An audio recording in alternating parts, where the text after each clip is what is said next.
What drives someone to betray everything and everyone they love? How well do you really know the person sleeping beside you? Could the person with the calmest voice on the phone be harboring a deadly secret? On a quiet Texas morning, a devoted wife calls 911, claiming a masked intruder shot her husband in the family's own home. Her story rattled a town and comforted a grieving family. But what if the truth hid at the bottom of a pond, waiting to be discovered? How did one ordinary property owner become the key to unraveling a chilling murder plot? And what did the police really see when they watched the last shocking surveillance tape?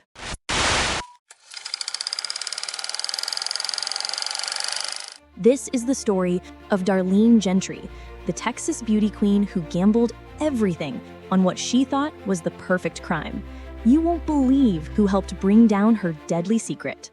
November 9th, 2005, Robinson, Texas, a quiet town just south of Waco, where everyone knows everyone. At 6:11 a.m., emergency dispatchers received a frantic call that would shatter this peaceful community forever. But before we dive into that chilling 911 call, let me tell you about the two people at the center of this case. Keith Gentry, a 31-year-old engineering assistant and devoted father of 3 young boys, and his wife, Darlene, a registered nurse, former homecoming queen, and the woman who everyone believed was the perfect wife and mother. What happened in their home that morning seemed like a tragic home invasion. However, the truth was far more sinister than anyone could imagine. Keith and Darlene Gentry appeared to have it all. Married in 1999 after a college romance, they lived in a beautiful suburban home, coincidentally right next door to Keith's parents. 3 young sons, Chase, Cody, and baby Cade, who was just 18 months old. Darlene was everything you'd picture in a Texas beauty queen. Long blonde hair, captivating smile, the kind of woman who lit up every room she entered. She'd never officially held a beauty queen title, but classmates and teachers called her exactly that. Keith was her perfect match, steady, reliable, hardworking. But beneath this picture-perfect facade, cracks were beginning to show. Keith's job required extensive travel, leaving Darlene to juggle her demanding nursing career with 3 small children. When Keith finally took a lower-paying desk job to stay home more, their financial stress skyrocketed. Arguments about money became frequent. The pressure was mounting. Yet no one, not even Keith's own parents, suspected that this stress would lead to murder. At exactly 6:11 a.m. on November 9th, 2005, Darlene's voice cracked through the emergency dispatch system. I got up this morning. I was in my son's room because they didn't sleep. My back door was open. My husband's guns are all gone, and there's blood on the bed, and he is gurgling. He has pink foam coming out of his mouth, and he's making a god-awful sound. Police arrived within 3 minutes. What they found was a crime scene that immediately raised red flags.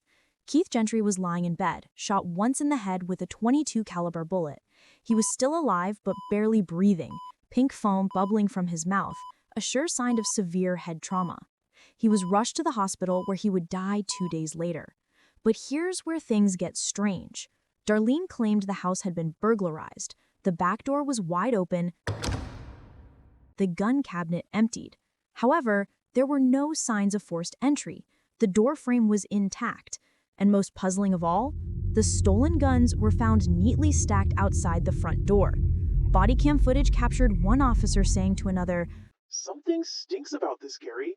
His partner replied, "I think she did it." Detective Tracy O'Connor brought Darlene in for questioning. Her story had holes you could drive a truck through. She claimed she'd spent the night in her children's room because 18-month-old Cade was restless.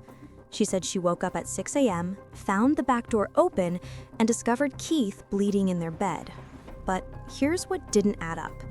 First, Darlene was a trained, registered nurse, yet she made no attempt to help her dying husband. No CPR, no first aid, nothing. Second, the gun cabinet had been opened with a key that was kept on top. Only 2 people knew where that key was, Keith and Darlene. Third, forensic analysis suggested Keith had been shot much earlier than 6 a.m., meaning Darlene would have had to sleep through the gunshot. When detectives pressed harder, asking pointed questions about her story, Darlene suddenly stopped talking. "I think I need an attorney," she said. However, the most damning evidence was yet to come. During a search of the Gentry home, investigators made a shocking discovery buried deep in the kitchen trash: a pair of latex gloves. Inside those gloves, a .22 caliber shell casing, gunshot residue, and DNA from only 2 people, Keith and Darlene Gentry. But detectives were still missing the murder weapon, Keith's .22 caliber revolver that his father had given him. That's when they discovered Keith had life insurance policies worth between $500,000 and $750,000. For a family drowning in debt, that was a fortune.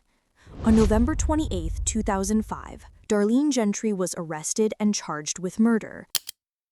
However, Keith's parents refused to believe their daughter-in-law could be capable of such a crime. They posted her $50,000 bail that same day. What happened next would seal Darlene's fate forever. While out on bail, Darlene contacted a local property owner named Robert Pavelka. She was interested in buying a piece of land near Axtell, Texas, specifically because it had a beautiful pond where her boys could learn to fish, something she said Keith had always wanted. But then something strange happened. A few weeks later, Darlene called Pavelka back with an unusual request. She still wanted to buy the property, but now she wanted the pond filled in. Gone was her enthusiasm about the fishing spot Keith had dreamed of. Pavelka found this suspicious and called police. Detectives immediately suspected what Darlene had done with that missing murder weapon. A dive team was sent to search the pond. Within 15 minutes, they found Keith's .22 caliber revolver at the bottom. But investigators weren't done. They set a trap that would provide the most damning evidence in criminal history. Police asked Pavelka to call Darlene with a message. He'd need to drain the pond before filling it in.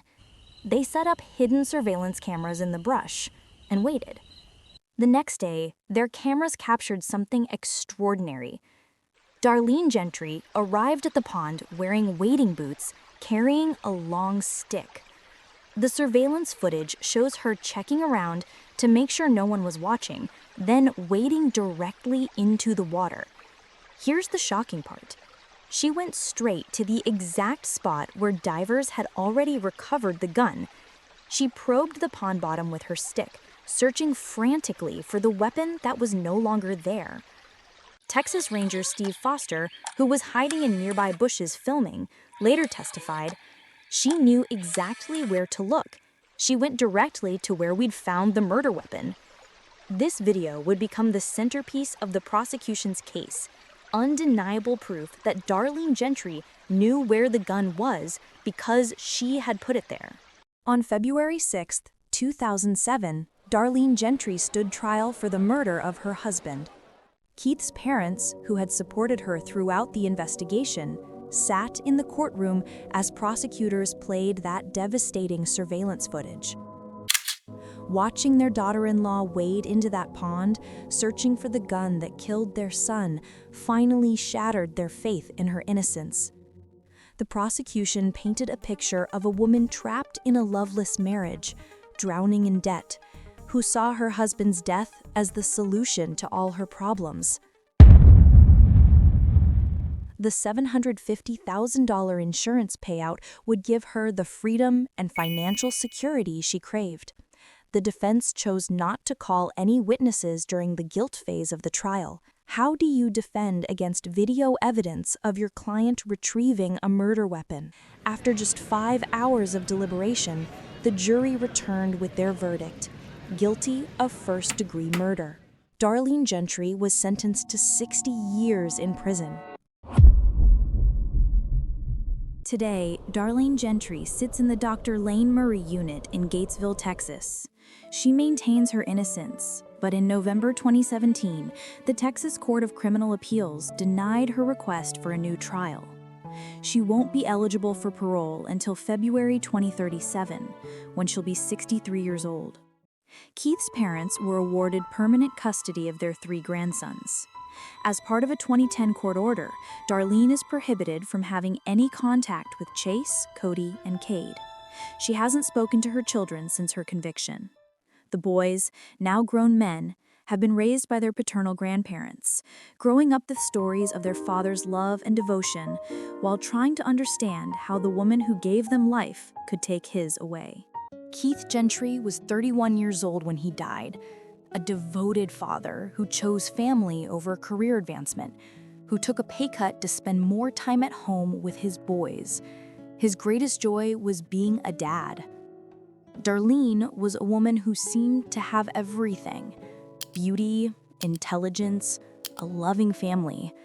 But when faced with financial pressure and marital problems, she chose the unthinkable. The surveillance footage of her returning to that pond remains one of the most chilling pieces of evidence in true crime history, a moment that captured a killer's desperation and sealed her fate forever. What do you think? Could you have seen through Darlene's performance?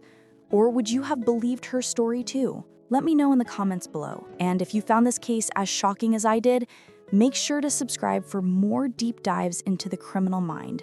Because sometimes, the most dangerous person is the one you'd never suspect.